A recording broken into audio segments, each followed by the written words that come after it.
Tumsifu Yesu Kristo. Karibuni wapendwa katika tafakari kuhusu maadhimisho haya makubwa ya Pasaka. Kanisa lilianza rasmi kuadhimisha Pasaka tangu siku ile ya Alhamisi jioni, na liturujia hiyo ikaendelea Ijumaa Kuu, na hatimaye kilele cha maadhimisho haya kawa ni katika kesha la Pasaka. Ni kilele, lakini kwa kweli Pasaka bado inaendelea. Tangu siku ya Dominika ya Pasaka, kanisa litaendelea kusherehekea kwa siku 50, kuimba haleluya, kushangilia Bwana mfufuka. Pasaka ni sherehe ya zamani sana katika kanisa. Ni ya zamani karibu kama kanisa lenyewe lilivyo la zamani. Vitabu vya historia ya kanisa vinatuonyesha, kwa mfano, Mtakatifu Polycarp ambaye ni baba wa kanisa na mwanafunzi wa Yohane Mwinjili, akifunga safari kutoka Smyrna, Uturuki, kwenda Roma kuonana na askofu wa Roma kusudi kupanga vizuri namna ya kusherehekea Pasaka. Hii kwa yenyewe inatuonyesha kwamba Pasaka ni ya zamani sana. Kama mwanafunzi wa Yohane Mwinjili tayari alisherehekea Pasaka na aliona kuna haja ya kuwa na mpangilio mzuri, basi inatudokeza kwamba ni sherehe yenye mapokeo kutoka kwa mitume wenyewe. Mtakatifu Polycarp alifika Roma kusudi kutazama, sababu kanisa tayari lilishakuwepo mashariki na magharibi. Alifika Roma kutazama pamoja na Papa kusudi Papa atoe ruhusa, askofu wa Roma atoe ruhusa au idhini au mwelekeo wa namna nzuri, kwa sababu kanisa la magharibi ambalo makao makuu yalikuwa huko Roma lilisherehekea Pasaka Dominika ile ya ufufuko wa Bwana. Lakini kanisa la mashariki, Uturuki na kwingineko, walisherehekea Pasaka siku ya kifo cha Bwana. Lakini basi kwa sasa tunasherehekea siku ya Dominika, lakini hakuna aliyekosea kati ya hao, kwa sababu kama tulivyodokeza katika tafakari zilizotangulia, adhimisho la Pasaka halianzi tu siku ya Bwana kufufuka kutoka kaburini, bali ni adhimisho linaloanza tangu siku ile ya Alhamisi. Kama adhimisho ya Pasaka yamekuwepo tangu Alhamisi, na kilele chake ni mkesha wa Jumamosi Kuu au tuseme siku ya Jumapili yenyewe. Lakini sherehe hasa haziwezi kuanza Alhamisi au Ijumaa, sababu tunakuwa katika hali ya kumtafakari Bwana teswa. Basi Injili ya misa ya mchana ya Dominika ya Pasaka inatuonyesha Maria akienda kaburini alfajiri. Ameamka mapema kabisa, kabla hata kujapambazuka vizuri. Alishindwa kwenda kabla, hakuweza kwenda jana yake kwa sababu ilikuwa ni siku ya Sabato na ilikuwa lazima kuishika Sabato.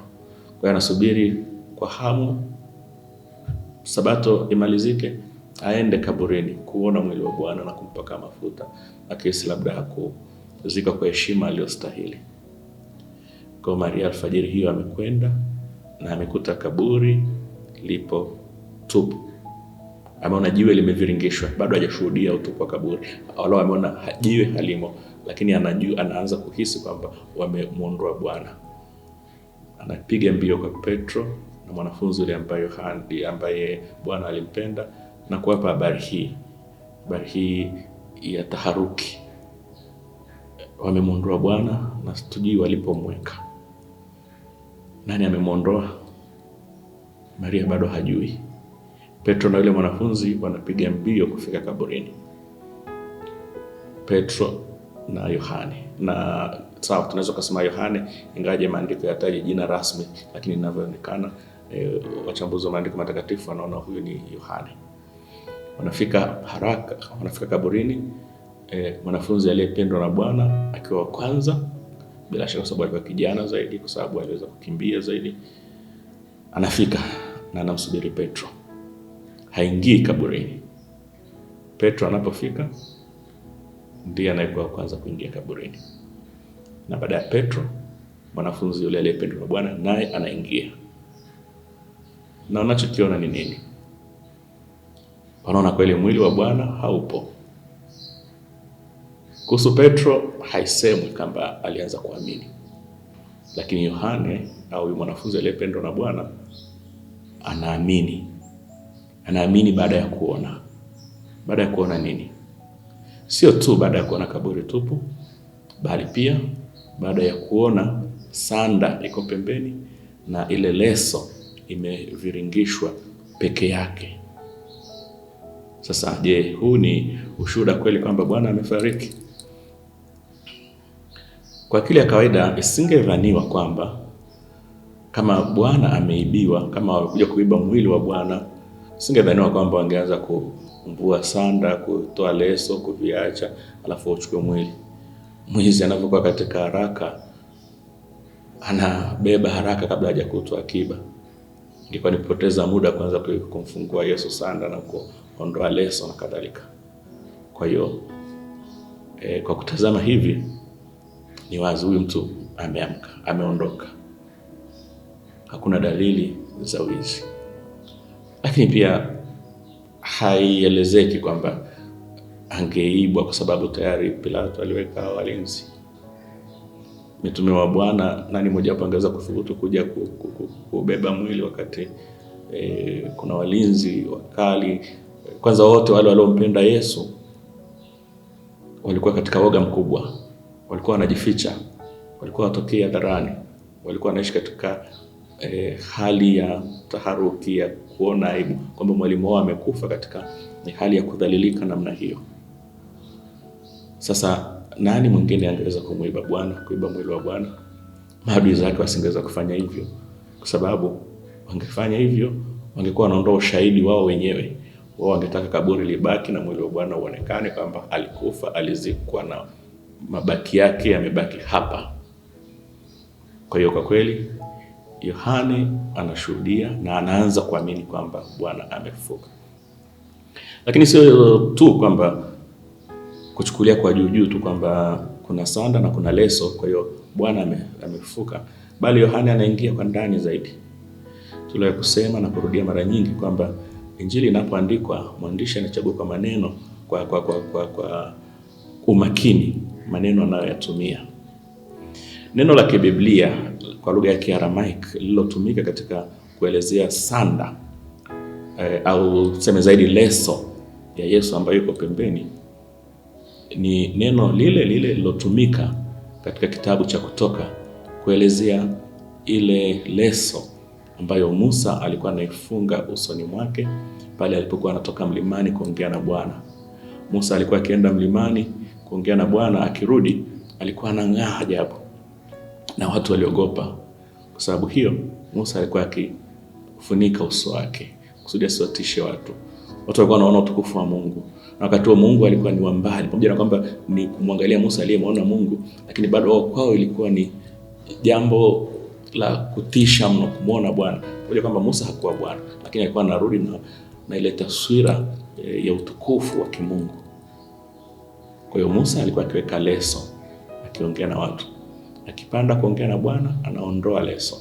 Sasa ndilo neno hilo lililoelezea leso ya Musa ndilo linalotumika kuelezea leso ambayo Yohane ameishuhudia ikiwa kaburini. Maana yake nini? Ambacho hasa kinamfanya Yohane anze kuamini ni kuona kwamba, pamoja na kukumbuka maneno ya Yesu mengine, ni kuona kwamba sasa utukufu wa Mungu upo pamoja nasi. Leso ya kufunika kichwa, ya kufunika utukufu imeondolewa. Kristo ni mtukufu na tunaweza kwenda kwake moja kwa moja. Hatuogopi tena Mungu anayetisha. Mungu ni baba yetu. Mungu ameanzisha agano jipya. Kwa hiyo leso imemaliza udhaifu wa kibinadamu na sasa imebaki kudokeza kwamba sasa binadamu anaweza sio tu kumtazama Musa mtumishi wa Mungu, sio tu kumtazama sasa tunaweza kumwona Kristo katika utukufu. Kristo ameingia katika hali ya utukufu na yupo kati yetu. Kwa hiyo Yohane anaamini kwamba Bwana amefuka, ameshinda mauti. Pamoja na haya tuseme mwanzo wa imani, bado mitume watahitaji bado matokeo kadhaa ya Yesu kusudi kuimarisha imani yao katika ufufuko. Tunapoendelea na kipindi cha Pasaka tutaona tena na tena, Kristo akiwatokea wanafunzi wake katika hali tofauti tofauti, lakini mwisho wa yote atamtuma Roho Mtakatifu, na hapo ndipo mitume watakapobadilika kabisa. Uoga wote utaondoka, watamshuhudia Bwana mfufuka bila kuwa na wasiwasi na bila kuwa na mashaka yoyote.